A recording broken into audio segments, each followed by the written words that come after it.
आपण पाहत आहात ठळक घडामोड निर्भीड पत्रकारिता।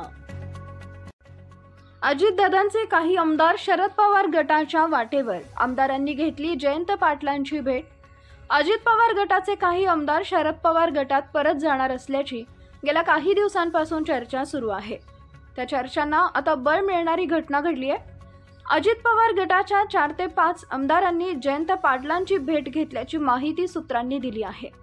यामध्ये पश्चिम महाराष्ट्रातल्या आमदारांचा समावेश असल्याने अजित पवार गटामध्ये चिंतेचं वातावरण आहे।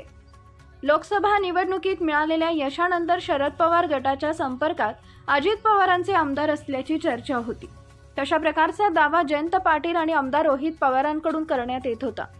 शरद पवार गटाचे प्रदेशाध्यक्ष जयंत पाटील हे विधिमंडळाच्या कामकाजासाठी आले होते।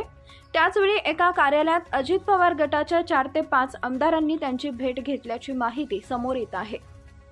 या बैठकीवेळी जितेंद्र आव्हाड, राजेश टोपे आणि अनिल देशमुख हे देखील उपस्थित होते अशी माहिती आहे।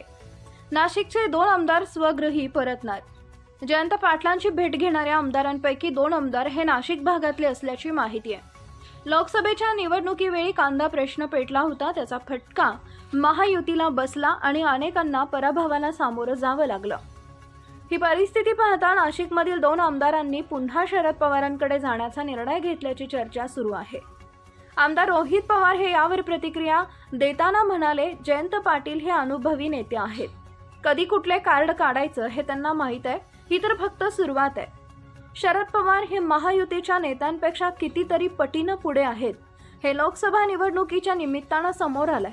जे कोणी चांगले असतील त्यांचं स्वागत आहे, पण ज्या आमदारांनी उन्माद केला, लोक भावनेच्या विरोधात भूमिका घेतली, त्यांच्यावर शरद पवार जयंत पाटील निर्णय घेतील। अजित पवारांना भाजप संपवतोय, भाजप लोकनेत्यांना संपवतात, तीच भूमिका अजित पवारांच्या बाबत घेतली जात आहे असं सांगत रोहित पवार म्हणाले की आता अजित पवारांना जाणून बुजून बाजूला केलं जात आहे।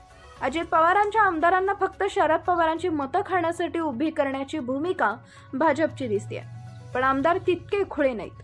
त्यामुळे भाजप सोबत राहिलं तर अजित पवारांना 20 ते 22 जागा मिळतील, तर जर स्वतंत्र लढले तर सर्व ठिकाणी त्यांचे आमदार उभे राहतील, पण ते मत फक्त खाण्यासाठी असतील, त्यांच्यातील कुणीही निवडून येणार नाही।